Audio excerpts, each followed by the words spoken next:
వచ్చే వాళ్లకు, రాలేని వాళ్లకు, విదేశాలలో ఉండే వాళ్లకు అందరికీ ఒక మంచి సులభతరమైనటువంటి ఉపాయం.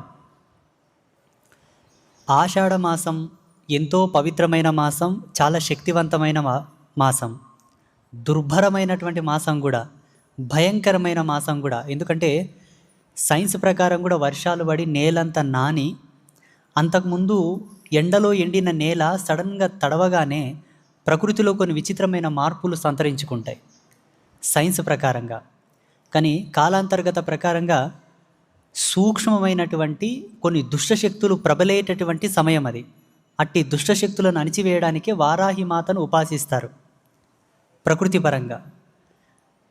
కొన్ని దినాల తర్వాత రాను రాను రాను వారాహి మాతను తాంత్రిక దేవతగా అందరూ కన్వర్ట్ చేసేశారు. అమ్మవారు తాంత్రిక దేవత కాదు, పరమ వైదికురాలు ఆ తల్లి, పరమశాంత స్వరూపిణి వారాహి మాత. అలాగే భూదేవి, వసుంధర, భూలక్ష్మి అని కూడా చెప్తారు. జూన్ 25వ తారీఖు నుంచి జూలై 3వ తారీఖు వరకు మీరు ఏ పూజలు చేయకపోయినా పర్వాలేదు, అమ్మవారి చిత్రపటం పెట్టుకోకపోయినా పర్వాలేదు, అమ్మవారికి దీపం పెట్టకపోయినా పర్వాలేదు, అమ్మవారిని మొక్కకపోయినా పర్వాలేదు, పూజించుకోకపోయినా పర్వాలేదు. ఒకటి మాత్రం పాటించండి, ఈ 9 రోజులు మీ ఇంట్లో నాన్ వెజ్ అవాయిడ్ చేసేసేయండి. మొదటి నియమం. ఈ 9 రోజులు సాధ్యమైనంత వరకు ఆల్కహాల్ తీసుకోవద్దు, రెండవ నియమం. మూడవ నియమం, సాధ్యమైనంత వరకు సతీ సాంగత్యం చేయొద్దు, కొంత బ్రహ్మచర్యం పాటించండి ఈ గుప్త నవరాత్రులు 9 రోజులు.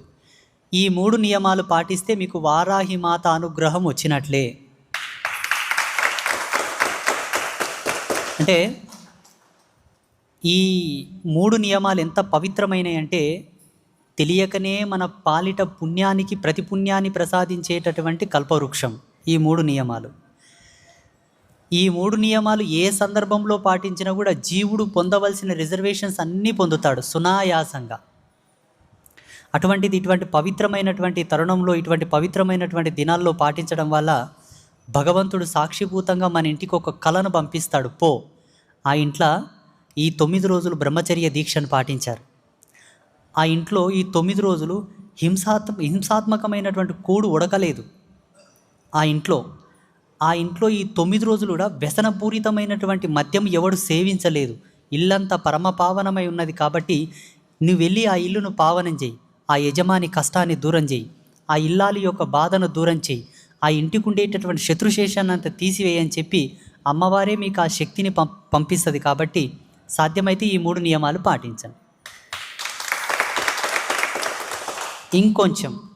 ఇంకొంచెం దీనికన్నా ఆకుపచ్చ చీరను ధరించినటువంటి వారాహి మాత చిత్రపటం మనకు మార్కెట్లో లభ్యమవుతుంది. చిన్న ఫోటో ఒకటి తెచ్చుకొని ఇంటికి వాయవ్య మూలలో ఒక పీట వేసి ఆ పీట మీద ఆకుపచ్చని గుడ్డపరచండి. ఆకుపచ్చ గుడ్డపరిచి అక్కడ అమ్మవారి ఫోటో పెట్టి ఆ ఫోటోకు ఒక పువ్వుల మాల, మల్లెపూల మాల, కంకంబ్రాల పూలు, గులాబీ పూలు, ఏదో ఒక పుష్పమాలను వేసి గంధం కుంకుమ బొట్టు పెట్టి అమ్మవారికి మట్టి ప్రమిదలో నెయ్యి వేసి పువ్వొత్తేసి దీపం వెలిగించండి. రోజు ఉదయం సాయంత్రం ఉదయం వెలిగించినటువంటి వత్తి సాయంత్రం తీసి బయటికి వాడేసి కొత్త వత్తి వేసి దీపం వెలిగించాలి. ఇలా జూన్ 25వ తారీఖు నుంచి జూలై 3వ తారీఖు వరకు కేవలం అమ్మవారికి వేసిన పువ్వులు తీసి కొత్త పువ్వులు పెట్టండి, దీపం వెలిగించండి, చాలు. దీంతోపాటు అమ్మవారికి ధూపం అంటే చాలా ఇష్టం. పొగ, నిప్పుల మీద ఇంత సాంబ్రాణి వేసి ధూపం వేయండి. దీంతోపాటు అమ్మవారికి బెల్లం అంటే చాలా ఇష్టం. బెల్లం ముక్కనో లేదా బెల్లంతో చేసిన అన్నము, బెల్లంతో చేసిన పాయసము, బెల్లంతో చేసిన పరవాన్నము, బెల్లంతో చేసిన గారెలు, బూరెలు, ఏవో బెల్లంతో చేసిన వంటకాలు పెట్టండి. అమ్మవారి ఇంకా సంతృష్టి పడుతుంది. దీంతోపాటు అమ్మవారికి ఎర్రటి పూలు అంటే ఇష్టం. ఎర్రటి గులాబీలు, ఎర్రటి మందార పూలు, ఆ పువ్వులు తెచ్చి పెట్టండి. వీటితో పాటు అమ్మవారికి అత్యంత ప్రీతిదాయకమైనది ఏంటంటే, అమ్మవారి పూజలో టోటల్ మట్టి కాంబినేషన్ ఉండాలి. ఎందుకంటే ఆవిడ భూదేవి కాబట్టి. మట్టితో చేసిన ప్రమిదల్లోనే నైవేద్యం పెట్టండి, మట్టి పాత్రల్లోనే నీళ్లు పెట్టండి, పానకం పెట్టండి, మట్టి పాత్రలోనే దీపం పెట్టండి. అమ్మవారికి పువ్వులు పెట్టే పాత్ర కూడా మట్టి పాత్ర వినియోగించండి. అక్కడ అమ్మ ముందల మొత్తం కాంబినేషన్ అంతా కూడా మట్టి పాత్రలే ఉండాలి. ఇంకా సంతృష్టి పడుతుంది అమ్మవారు. కొంత చేతనైన వాళ్ళు ఈ పూజను చేసుకోండి. జూన్ 24వ తారీఖు రోజు మార్కెట్ నుంచి అన్ని వస్తువులు తెచ్చి రెడీగా ఉంచుకొని జూన్ 25వ తారీఖు రోజు సాయంకాలం ధూళ్ళొచ్చే సమయానికి, పక్షులని గూటికి చేరే సమయానికి, సంధ్యా సమయానికి శుచిగా స్నానం చేసుకొని నష్టన కుంకుమ బొట్టు పెట్టుకొని, ఆడవాళ్ళైతే కాళ్ళకు పసుపు పెట్టుకొని చక్కగా అమ్మవారిని మదిలో నిలుపుకొని పీట వేసి గుడ్డపరిచి ఆకుపచ్చని గుడ్డ అందుమీన ఫోటో పెట్టి చక్కగా దీపం వెలిగించుకొని ధూపం వేసుకొని అమ్మవారికి నైవేద్యం పెట్టుకొని కొబ్బరికాయ కొట్టి హారతిచ్చి అమ్మను మీరు ఏం వేడుకుంటే అది ప్రసాదిస్తుంది. ఎందుకంటే వారాహిమాత ఎంత శక్తిమంతురాలో, ఎంత క్రోధితురాలో, ఎంతటి అసాధ్యాన్నైనా సుసాధ్యం చేసేటటువంటి బలవంతురాలో అంతటి కారుణ్యమూర్తి కూడా తొందరగా పరవశించిపోతుంది. అమ్మకు కావాల్సింది ఒకటే, నిరాడంబరత్వం, సాధుత్వం, ప్రేమ. అంటే ఏమి చేతగాని వాళ్ళు ఎలా జాలిగా ఉంటారు, చిన్న పిల్లలు ఎంత దయగా ఉంటారో అలా ఉండాలి. అమ్మ ముందలో కుప్పి గంతులు వేసామనుకోండి, బ్రహ్మదేవుడైనా ముక్కు రాసిన రాదు ఇంకా. ఎందుకంటే ఆమె లలితా త్రిపుర సుందరికి సర్వసైన్యాధ్యక్షురాలు కావడానికే ఆమె అర్హత చాలా ఉన్నది. జగదంబికే అమ్మవారు పరదేవతకి ఆమె సైన్యాధ్యక్షురాలంటే ఆమెలో ఎంత గొప్పతనం ఉంటే ఉంటుంది చూడండి. అమ్మ ముందల ప్రేమ, వినయ, వినమ్రతలు, భక్తి, జాలి, లొంగి ఉండాలి. ఇవి ఉండగలిగితే చాలు. ఇది కొంచెం పాటించుకునే వాళ్ళకు సౌలభ్యమైనటువంటి పద్ధతి. 25వ తారీఖు రోజు పెట్టుకున్నటువంటి ఫోటో జూన్ 3వ తారీఖు వరకు ఉండి 4వ తారీఖు రోజు తీసి మీరు పూజా గదిలో భద్రపరచుకోవచ్చు. అంటే పూజా గదిలో పెట్టి నిత్య ధూపదీప నైవేద్యాలలో వాడుకోవచ్చు. అమ్మవారి ఫోటో ఆ పీట తీసేసి మీరు ఎక్కడైనా పక్కన భద్రపరచుకోవచ్చు. ఆ పాత్రలని కడిగి శుభ్రపరిచి ఒకతను స్టోర్ చేసుకుంటే వచ్చే సంవత్సరానికి మళ్ళీ వాడుకోవచ్చు.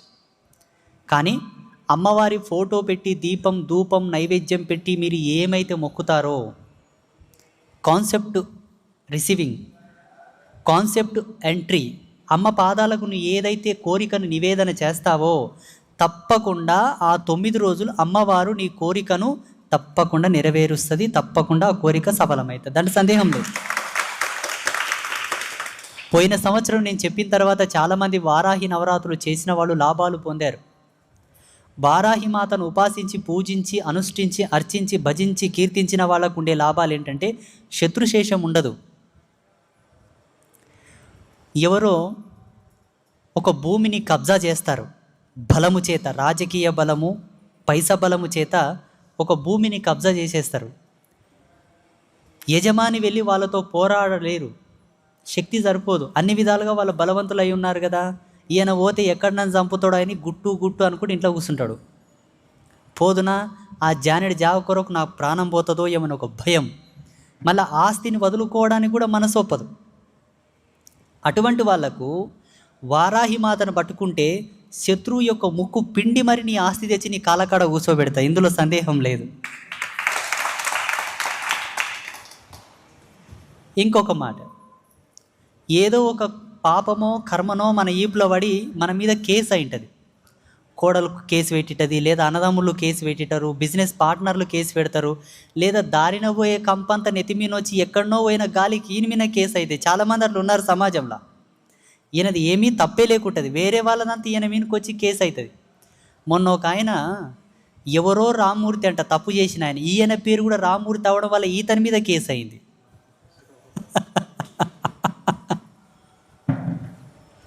అట్లా కేసు అయిన తర్వాత ఒక అడ్వకేట్ని పెట్టుకుంటారు, ఒక లాయర్ని. ఆయనకు మస్తు డబ్బులు ఇస్తారు, లక్షలు ఇస్తారు, కానీ కేసు గెలవరు. చాలా ప్రొలాంగ్ అవుతుంది కోర్టు కేసు. 5 సంవత్సరాలు, 6 సంవత్సరాలు, 10 సంవత్సరాలు కూడా కోర్టు చుట్టూ తిరిగిన వాళ్ళు ఉన్నారు. ఇట్లా ఎన్ని డబ్బులు లాయర్లకు ఇచ్చినా, ఎన్నిసార్లు తిరిగినా తీరని కోర్టు సమస్యలు. వారాహి మాతను ప్రసన్నం చేసుకుంటే జడ్జి తీర్పిచ్చి పంపిస్తాడు నీ ఇంటికి. కోర్టు నీ వైపు తీర్పిచ్చింది అని జడ్జి నీ ఇంటికి వచ్చి పంపించిపోతాడు. ఇది బహు విచిత్రం. 5-6 జీవితాల్లో జరిగిన సజీవ సాక్ష్యం ఇది, మన భక్తుల విషయంలోనే. ఇదొకటి. ఇంకొకటి, అమ్మవారిని నమ్ముకున్న వాళ్ళకి ఇంకొక సౌలభ్యం ఏమిటంటే, కొంతమంది పూర్వజన్మలో భగవంతునికి అత్యంత ప్రీతిదాయకమైన వాళ్ళై ఉండి కొన్ని తప్పుల చేత శపింపబడి ఈ జన్మలో మాంత్రికులై జన్మిస్తారు క్షుద్ర పూజలు చేయడానికి. వాళ్ళు కావాలని మంత్రాలు తంత్రాలు చేతబడులు నేర్వరు. అదొక కారణం చేత వాళ్ళు మాంత్రికులుగా మారుతారు. కొన్ని తంత్ర విద్యలు అభ్యాసన చేసుకొని కొన్ని క్షుద్ర విద్యలను వశం చేసుకుంటారు. అటువంటి వాళ్ళ చేత మన మీద ఏదైనా ప్రయోగం జరిగితే, నీ ఇంటి మీద, నీ సంసారం మీద, నీ పిల్లల మీద, నీ మీద అటువంటి చేతబడులు కానీ అటువంటి క్షుద్ర ప్రయోగాలు ఎన్ని పూజలు చేసుకున్నా, ఎంతమంది గురువుల దగ్గరికి వెళ్ళిన నివారింపబడినటువంటి క్రియలన్నీ కూడా వారాహిమాతను పూజ చేసుకుంటే ఆవిడ చేతుల గుణపం ఉంటుంది. గుణపం వారాహిమాత చేతుల ఆ గుణపము ఇలా విదిలిచింది అనుకోండి, ఎవడు చేతబడి చేశాడో వానికి వెళ్ళి తగులుకుంటుంది, మీరు సేఫ్ జోన్లోకి వచ్చేస్తారు. ఇన్ని లాభాలు ఉన్నాయి కాబట్టి ఇంతటి అద్భుతమైనటువంటి అవకాశాన్ని భగవంతుడు మనకు ప్రసాదించాడు, జగన్మాత మనకు ప్రసాదించింది. తప్పకుండా అమ్మవారిని పూజించుకోండి. ఈ ఆషాఢ మాసం మీకు ఒక కల్పవృక్షం. ఈ కల్పవృక్షం కిందికి వెళ్ళి మీరు కొంగుజాపి అడిగితే ఏదైనా మీకు ప్రసాదిస్తుంది. కాబట్టి ఆషాఢ మాసంలో మనం ప్రథమంగా పూజించుకోవాల్సినటువంటి తల్లి వారాహిమాత. పీఠానికి రాలేని వాళ్ళు, ఇంట్లో పూజించుకోలేని వాళ్ళు, నేను మొదట చెప్పినటువంటి వ్రతము కూడా పాటించలేని వాళ్ళు, అనగా బ్రహ్మచర్యంలో ఉండి నాన్ వెజ్ తినకుండా డ్రింక్ చేయకుండా ఉండలేని వాళ్ళకు కూడా ఇంకొక సౌలభ్యం. రోజు పొద్దున్నే స్నానం చేసుకొని అంబాత్రయ క్షేత్రానికి ఎదురుండి చేతులు ఎత్తి మొక్కండి, అమ్మా జగన్మాత, గురువుగారు చెప్పిన ఏ పద్ధతి మేము పాటించలేం, మేము అసమర్థులం, మా నుండి చేత కాదు, చంచల మనస్సు, నోటిని కంట్రోల్ పెట్టుకునే చేత కాదు, తినకుండా ఉండలేం, తినకుంటే మా ప్రాణం నిలవదు, తింటాం, తాగకుండా ఉండలేం, తాగుకుంటే నాకు ఫిడ్స్ వస్తుంది తాత, ఇకపోతే ఒక రోజు 2 రోజులు నా భార్యకు దూరంగా ఉండగలను కానీ 9 రోజులు అంటే ఉండలేనమ్మా, నాకు నెత్తి పని చేస్తలేదు అనుకునే వాళ్ళకు కూడా పొద్దునే స్నానం చేసుకోండి, అమ్మకు దండం పెట్టుకోండి, అమ్మ నేను పాపిని ఉండలేను, నాకు అనుగ్రహం ఇవ్వు. మళ్ళీ వీలైతే సాయంత్రం కూడా స్నానం చేసుకొని మొక్కండి. సాయంత్రం ఒకవేళ స్నానం చేయడానికి వీలు కాకపోతే శుచిగా కాళ్ళు చేతులు కడుక్కొని చేతిలో నీళ్లు తీసుకొని ఓం నమ శివాయ, ఓం నమ శివాయ, ఓం నమ శివాయ అని శిరస్సు మీద నీళ్లు చల్లుకొని అమ్మవారికి ఎదురుండి చేతి మొక్కండి, హ్యాపీగా ఉండండి. అట్లా కూడా మీకు పుణ్యం వస్తుంది. ఇందులో ఏ తప్పు లేదు, ఏ దోషం లేదు. ఇంత తగ్గించి తగ్గించి తగ్గించి తగ్గించి తగ్గించి తగ్గించి చివరికి ఓలపాటకే నేను కూడా వస్తే ఇంకేం చేస్తావు అంటే అడగకపోవడం వల్లనే ప్రపంచమంతా ఆగమైపోయింది. సరే ఏమన్నాడు ఒక ఆయన, చూడండి హిందూయిజంలో రిస్ట్రిక్షన్స్ ఎక్కువ ఉన్నాయి కాబట్టి ఈ ధర్మానికి ఆదరణ తక్కువైంది అన్నాడు ఒక ఆయన. నేను అన్నాను, చూడండి నేషనల్ హైవే మీద ఏదైతే ORR ఉంది కదా, దాని మీద స్పీడ్ బ్రేకర్స్ తక్కువ ఉంటాయి. నేషనల్ హైవే మీద ఉంటాయి, ఎక్కడైతే మనుషులు క్రాస్ చేస్తారో అక్కడ స్పీడ్ బ్రేకర్స్ పెడతారు, వాహనాలు కొంచెం నిదానమై వెళ్ళిపోవడానికి. అలాగే ఎక్కడైతే విలేజ్లు వస్తాయో అక్కడ స్పీడ్ బ్రేకర్స్ పెడతారు. ఇంకా విలేజ్ రోడ్లకైతే అడుగడుగున స్పీడ్ బ్రేకర్సే ఉంటాయి. ఎందుకోసం పెడతారు? దానికి ఒక ఉండేటటువంటి పద్ధతి, ఆ నియమానికి వచ్చే వాళ్లకు, వచ్చే వాహనాలకు ఎవరు బలి కాకుండా ఉండడానికి అదొక నియమం కదా. భయంకరమైనటువంటి ఈ కాల ప్రవాహం లోపల మానవ జన్మ వికటించిపోకుండా, మనుష్య జాతి నాశనం కాకుండా మనిషిలా ఉండి సర్వజీవులన్నిటిని నువ్వు కాపాడుతూ వాళ్ళ సౌశల్యం మీద వాళ్ళకు సోయుండి వాళ్ళ వంశవృక్షానికి వాళ్ళకు ప్రాణం పోసే వాళ్ళలా ఉండాలని చెప్పేసే హిందూయిజంలో ఇన్ని రిస్ట్రిక్షన్స్ పెట్టారు. పిచ్చేకి పెట్టలేదు.